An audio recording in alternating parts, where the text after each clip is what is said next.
pulled away because technology is a strange thing in our day and age. It's our relationship with the fire. And here we go, back. So, hey Josie, we'll be back with Stephan, and here we go. Here we go. Here we go.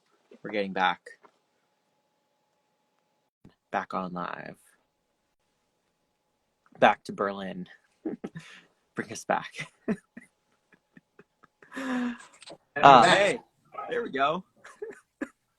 How you doing? All right, there we go. I don't know what happened. Technology these days. Technology. Every day. Yeah. All the time. Technology. Okay. All right, What so was we were the talking last- about we're talking about your platform. Yeah. So what we aim to do, what I figured out. So it's like I have a gallery that's called Azúcar. The thing is, I can manage effectively 10 artists, 15, 20 maybe. Thing is, I know a lot more than 20 artists, and I love a lot more than 20 artists. So what can I do to really help the artists in a significant way and do something meaningful? So I created this platform called Artists Stop Being Poor Gallery. The Artists Stop Being Poor is my collective to help artists. This is the gallery. What we have here is that people can openly we can send them they can send us their artwork, the ones that we approve. We upload to the platform, and then people can buy these artworks as limited edition prints. So there's only 30 of all of these artworks, only 30, and you get to get them on three sizes, a three, a four, a three, and a two, and these are like limited edition art prints by amazing artists from all over the world, and they start at 30 euros and go to up to 40 euros. So all the artworks from all the artists are at the same price, and all of them are limited to 30 copies. So we figured out that that was a very efficient way for us to show the works of a lot of artists at the same time, and creating a platform that could potentially help 100 of artists at the same time. So the artist keeps 100% of the profits made here, and we run the whole shebang out of optional memberships, so like a Patreon. So the artists that are feeling fancy and generous, or have done a couple of sales, are open to join us on a Patreon that helps keep this whole machinery going on. And for each paying member on the Patreon, we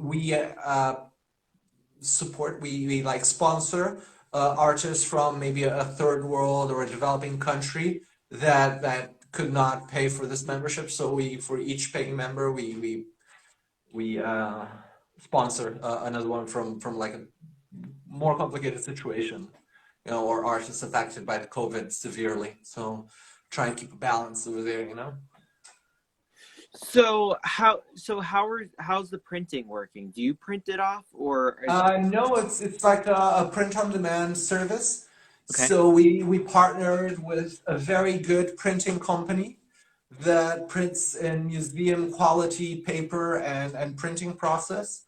So each time somebody orders a painting print from us, it gets printed specifically and specially for this client and shipped over to them wherever they are in the world, with the certificate of authenticity and the number of the artwork, so from 1 to 30. Wow. So it all goes directly from the printer to the consumer. Yes. So this allows it also to run a business with very small investment in pre-producing the prints, which I also consider it as like a hidden tip that artists never hear about: print on demand. If you're a photographer or you want to do merchandising, it is the best way to do, because you don't need to print merchandising or prints that might not sell. You only print the artworks that would previously sold. So it's very little risk for a digital artist or photographer to start their prints on this way. Yeah, print on demand. Print on demand. And how do you feel about getting the artist to sign the works, the limited edition? We do it via like a certificate of authenticity that's shipped to the buyers. So just sending the artwork, shipping it twice to the artist and to the buyer would be stupid. So we do it via a digital certificate, and the artist signs it digitally, and the collector gets it digitally too. It's like 21st century. Right. No, that's cool. That the digital certification Yeah, and how that yeah. works. So that way they Yeah, can print it off like if maybe they in the want. future we do something fancy with like blockchain certificates of authenticity. Just, but it's like I don't even know what that would mean. I just know like whenever you put blockchain on the top of your name, it makes you sound like tacky. So maybe Right. that. It's changed definitely over the last few years. What Yeah. blockchain and all of that sounds like to the average person. Yeah, no, but it's there's a digital trail that the artwork that you got is a limited edition, and it comes with the certificate with the number. So you know that you're buying something that's coming directly from an artist. It's not like going to IKEA and buying a print and knowing that they have like 30,000 other copies in the storage room, and God knows who did this artwork. You know it's going straight to a cool artist somewhere around the world. And Um, is it 30 of the same size or 30 of each size? 30 in total. Okay. So if they buy 30 big ones, it's 30 big ones. If they buy 30 small ones, it's like 30. It's that cool. And and what about the original? And then the artist can sell the original separately. Yeah, yeah, yeah, yeah, yeah. It's like a licensing deal. We grab this and we do 30 copies of this, and that's it. It's a special edition, Okay, so so it's more of like it's a special edition versus because how that works with like do they sell other prints of other with that same image or is it like those are the only well, um we recommend it, do whatever you want in your career. I'm not going to tell artists yeah. what can and not do. I just recommend them to choose a specific artwork, for this Prince edition. And if they want to do another print edition on their own website with 1,000 copies, so be it. It's okay by me. I just, normally I was like, let's keep this specific design just for here. And yeah, Rena's gonna bite my finger. Yeah, Let's just keep this as like a artist.beanport exclusive. interesting. Yeah, because I it always interests me like the exclusivity and what that means and the exclusivity of the prints and this Yeah. this utilizing it in this way versus that way and like those licensing rights and all of that. It intrigues me, I guess is Yeah, no, I get it. I get it. It's just like I'm not important enough to require anybody exclusivity. And I don't want to take control over the artist's output or imagery. I don't want to be that evil record label that's like telling the punk band what they can or cannot do. I don't want that. So I just want to be there and helping out the artists. If I sell them an original artwork, I take my commission, but I'm helping their career grow. that's And cool. I don't want to like put a bunch of like crazy rules on top of that to limit that. So That's cool. What kind of stuff? We had a question from Henrietta. What kind of stuff is selling well on there, or you're seeing like work well, or is there something like? Is there okay, anything you guys, particular that you're yeah, seeing trends? you guys like what really sells well? Shiny reflective art. People love seeing the reflection of art. We're all egomaniacs. If you do any artwork with a mirror on it, gonna love this stuff. People also love a lot like neon stuff and like inspirational quotes disguised as art. Yeah. Pink stuff. People love pink stuff. Uh,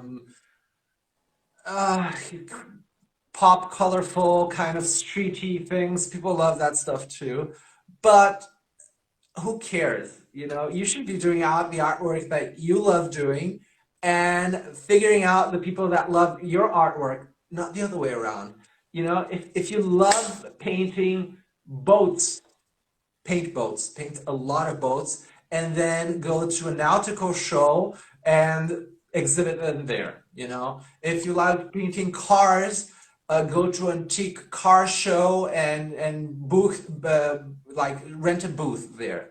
You know, it's doesn't matter what you like doing as an artist, you will find people that love it. You know, it's like if all the art world, the people that love art is a cake, you just need like a tiny piece of it. You don't need to cater to the whole cake of the art world. You just need to like grab your piece of the pie and enjoy it. You don't need to focus about the whole pie. So I think that my main thing would be saying there's riches and niches, you know, figure out your niche and instead of like trying to do the art that people will buy. That's beautiful. That's beautifully said. So you talk about this piece of the pie and a niche. Maybe you want to describe like some of these niches that you see around you. Like what are you seeing in Berlin? What are you seeing online? What are some Mm. of the niches that you've like really gone into and that you've explored or you're seeing like trending? Um, well, hmm. Kind of complicated because I couldn't really go to art week this year, so that's where all the trends go. But I think that the main gallery art scene, like the top of the iceberg, kind of got very hit by the crisis. So I'm pretty sure that the next art generation will be much more individual artist focused and rather than mega galleries.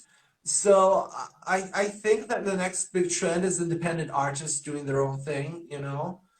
At least I'm hoping for that. So I think that the trend is artists and creators empowering themselves, taking full ownership of their careers, running it like a goddamn business, you know, with like Excel spreadsheets and you know outreach plans and strategic partnerships and marketing budgets and different products at different prices to cater to different audiences. And I think that that's the next trend in the art world, you know, more Uh, resilient and independent artists doing their own thing, like cowboys, something. uh, you mentioned an outreach plan and yeah, you mentioned this outreach plan and strategic partnerships. What are some examples of what that looks like that you've seen work well, that you'd like to see that would be really cool, maybe? Yeah, Outreach, yeah. yeah, I can give some examples. Earlier this year, the pre-corona, so like 82 months ago, I did a project for via my manager. My manager got me this, and it was decorating and pimping out a whole hotel room, like 360 art experience, art everywhere, like giant pink tiger stripes up there. So that, for example, I think it's a good example of a strategic partnership. Hotels need to look cool, and more they need to look Instagrammable. So you as an artist can make that hotel more of an Instagram experience per se, and you can charge for that service. You know, you can charge to make these places pop. so people basically have a better time there and maybe take some cool pics and tag the hotel. So bonus prize for the hotel. So that's what I mean with, and the same thing could be done for bars, restaurants, cafes, hairdressers. It could be as little as reaching out to these places and ask them if they would like to hang artwork for a period of 2, 3 months. Just to see what happens. And the same thing, that would be like strategic partnerships. And like focusing on outreach, I would say like do a list of publications and Instagram pages that feature art similar to yours and email them. Like when I say email them, is like one email at a time. Don't do like chain emails. Nobody likes that shit. Like really take the time to like go one by one, introduce yourself and tell what you are all about. So, and the same thing could be with curators, with galleries, with other artists. Just like make some online friends. Yeah, I think that's also important. Wow, that's cool. That's really good to hear and really good knowledge. Let's look through some of these images Sure. you sent. So here we see the pineapple, right? Glorious pineapple. Yeah, that's it's a little bit like the Cristiano Ronaldo here I have here. It's like a big sized photocopy in black and white that literally costs me €1. Those pieces of paper that you can see there, those all pieces of Berlin street posters and advertisings. A little bit of spray paint on top of it and art. I made art. Beautiful. Beautiful. That's a shot from my first solo show here in Berlin. So yeah, more pineapples. Marlin was 2017, 2 years after I moved to Berlin, I guess. Same one. Hmm. Yeah, I think that's a shot from the other side. So you can see that one over there. This one over here. And the other one is the same lips, but with a Louis Vuitton pattern because it's recognizable and people think that Louis Vuitton is fancy. Yeah, those are these pieces over here, like the 3D ones. I use the laser cutter to get those done, actually. It's a lot of fun. Yeah, a little bit of, what I think that's interesting, when you can like add um, recognizable brands into your art, basically what Andy Warhol did. So a lot of times you don't need to like reinvent the wheel, just look into what other artists have been doing and kind of copy it. Yep, some tiger stripes. A lot of my artwork is done with stencils as well, so I can do like really mass production of art and do art in scale, like fabric, like Andy Warhol's fabric. Fabric, yeah. That's quite new. That's from 2019. It's like those from the old Batman series when like Batman punches the bad guys. Those kind of like sound effects, and they're done with a laser cutter, and then I just assemble it like a giant jigsaw puzzle. Yeah, this one also a stencil. That's for my new series. It's again with a laser cutter, but now I'm doing like way more complex shapes. And that's Beyonce's eye. What are you cutting out here? Like, what's the what? So the colorful parts are wood. It's wood that I spray paint, so it looks in different colors. And the transparent part in the middle is like a colorful acrylic, so it's like orange acrylic to give it a little bit see-through effect. So you're making this up on the computer, and then you're laser cutting it, and then putting them together. Exactly, exactly. So it comes out as like a giant jigsaw puzzle. I need to grab the pieces to figure out which color I need to paint them, and then I assemble it all back together. Hmm. Yeah, that's a detail of another one made with the same technique. I think there's also some bigger pictures of it, like, yeah. Yeah, and that's a little bit what it looks like. So it's like a very flat and clean design, which I'm not really a very neat artist, so everything gets a little bit messy. But with this technique, it's like robots do all the hard work, and it looks beautiful. Yeah, that's Queen Bey, and that's Mozart, my man. Yeah, those for was for an amazing exhibition that we had here in Berlin at a fancy five-star hotel. And I did those three. It's a music-based hotel, so you can rent like guitars for your room, out of room service. So they're like very music focused. So I did three big music heroes of mine, you might say: Beyonce, Mozart, and Marilyn Oh Manson. yeah, here we'll go back through. Yeah, I used to, well, I am still am a goth kid, but I used to be a goth kid, so Marilyn Manson always big inspiration. Yeah, and that is the same as this slips over here, but those are made out of wood, so it's just a piece of wood instead of like a square piece. How are you Again, mounting it on the wall? it has like two stripes of wood on the top, so it makes it float like 5 centimeters off the table, off the wall.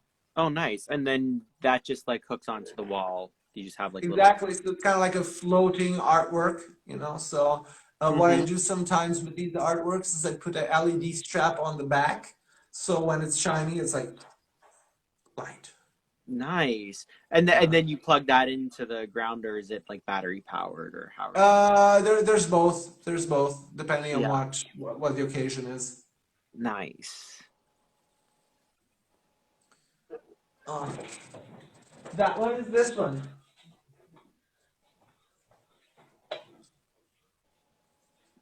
Mm. Mm-hmm.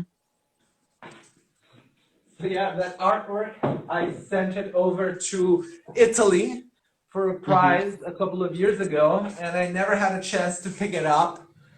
But I was on vacation there a couple of months ago, and I just recognized that the city I was staying was 40 minutes away from where the artwork was supposed to be stored. So I went on a little adventure to recover my artwork. Wow. They just kept it for a while. 5 years. Wow. Wow, Yeah, that's but pretty nice of them. yeah, the thing is, a lot of the artworks that I have in my home are actually artworks that artists never came to pick up after their exhibitions. Artists do that all the time, so I fell for the same trap, but now I went finally to recover that, luckily. Wow. Wow. Oh, that's a shot of a big, big exhibition that we did here in Berlin. It's like a 600 square meter warehouse where we did exhibition with 17 exciting artists from Berlin and close by. Yeah, that's the same one. That part in the middle with with the flamingos, that's my artworks right there. Always very colorful and pop. Yeah, it's another view from the same exhibition. Yeah. So that's what we've got from your Yeah. from Well, your it's kind of like a little bit representative. It shows a little bit of everything that I'm doing. I find it a very interesting duality, to be on both sides of the art world at the same time, doing my own artistic work and being a soulless capitalist gallerist on the other side, which I'm not, but we all think like, oh, these greedy art dealers and their infinite money pockets. Like, no, I'm like, I'm the cool art dealer, guys can trust me. But so it's like every day it's a different adventure and an exciting new chapter of this being artist art dealer.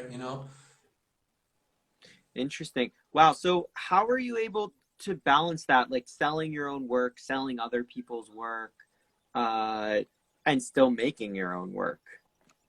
The making my own work has taken a quite a jab lately, but don't worry, I'm gonna get back onto it. Um, I think that lately, other people have been getting art opportunities for me as an artist. So I have my manager, shout out Natalie, amazing, you rock. She picks up the phone every couple of months and call me like, hey, one of my clients wants to paint a container. I'm like, hell yeah, I'll paint a container. Or like, hey, another one of my clients needs a fancy hotel rooms. Like, hell yeah, I'm doing that. And so she's been taking care of my external growth on that side, and I've been like running some like online outreach to just show my work more and more. And then I've been balancing that with organizing exhibitions for other artists and giving visibility to other artists, you know. So I've been organizing a lot of photography exhibitions, for example, and I don't do photography as an art form, so I don't get to show my own work on these exhibitions. So it's a balance, you know. It's not every exhibition that I do, I add some of my artworks, you know. It's Yeah, sometimes I it's just so go. it feels so strange to me. Like I just curated a show for show fields, and then I was like, it was a photography show, and I'm a photographer is one as a big thing of mine. But then I was like, I don't know if I feel like I don't know, like including my own art in the show that I'm curating and how to balance that. Like, what is that for you? Mm, I think if it fits the bigger story, you should do it too because you're going through a lot of work to organize the exhibition, and maybe you can like kill two pigeons on one hand, you know, like get some Mm-hmm. curator credits and some artist credits at the same time, you know, Mm. put you on your CV twice. And that's totally fair because you know you're the goddamn person organizing an exhibition, and if any of the other artists don't like it, you know, No, you're I you're the just thought one. it was in. I was just like, how do I was Yeah, like having it difficulty could. like segmenting and all of that, and like, Yeah, and it feels like too much of an ego blow. It's like, am I really doing this? Like doubling down on this? But I think it's really a question of personal taste, you know. yeah, yeah, for sure. And No, I and putting it out yeah, there. sometimes, you know, I don't show my work on every single exhibition I do, but other times I'm like, man, I'm hosting this amazing exhibition, you know. If it was another person hosting such a cool exhibition, I would love to be part of it as an artist. So, you know, I don't want my artwork not to be included because it just looks so cool that I want one of my pineapples here too.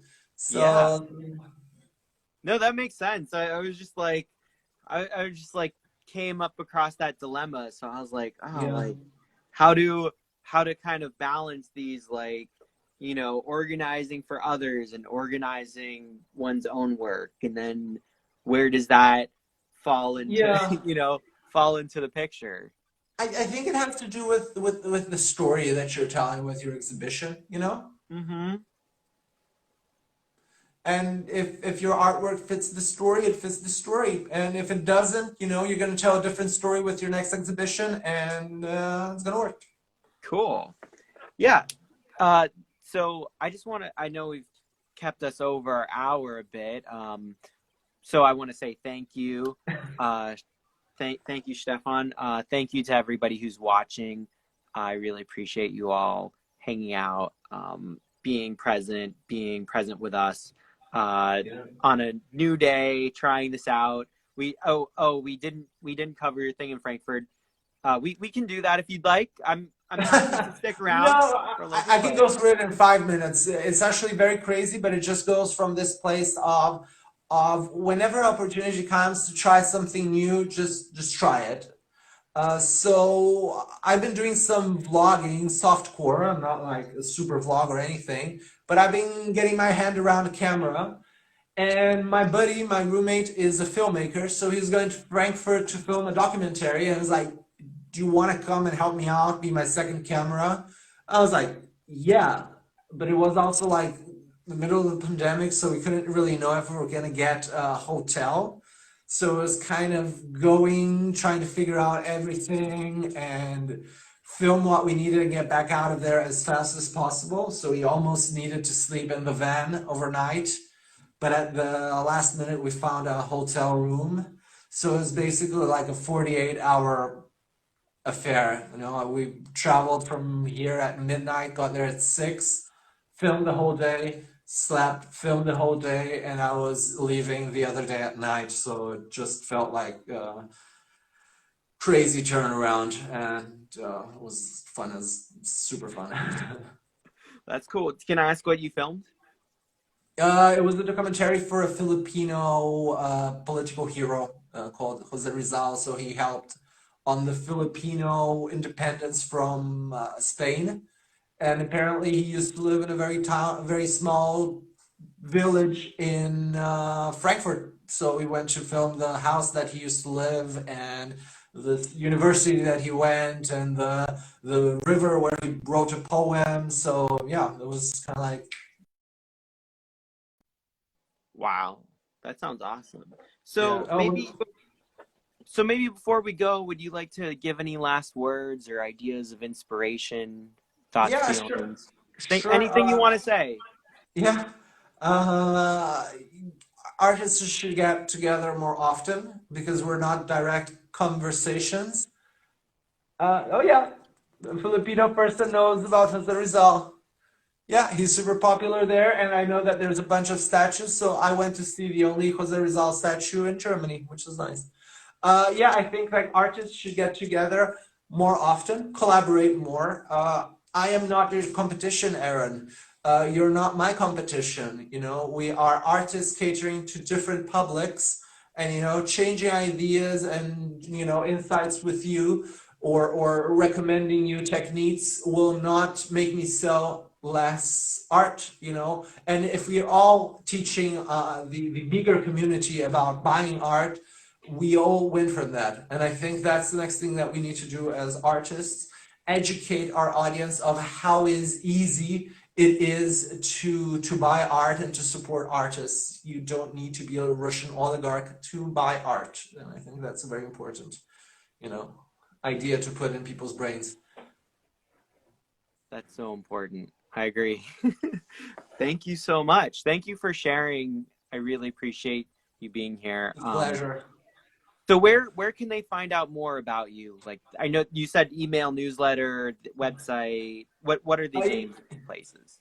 yeah, you can go to artiststopbeingpoor.club. Just check me out on Instagram also. You know, the links go there. Or you can check the gallery, Azúcar Magazine, .com, and check out there. And there's actually cool stuff happening. So the magazine is coming back to life. So stay tuned, and it's going to be exciting. Nice. And what's your handle? What's your handle? What's your yeah? Stephan Van Kuyk, which is kind of a nightmare to remember, but I'm very easy to find. Just type Perfect. Stefan with a PH and the art world, and I'm there. Yeah, Yeah, up go up there. there. If you're not following me, if you're not following Stefan, go follow us down below in the comments. Leave a comment after this is posted. I'd appreciate it. All right. Cool, Till guys. next time, I'll see y'all on Tuesday. I Wait, think it's wait. next. There's Oh like yeah, one we have a last point. question.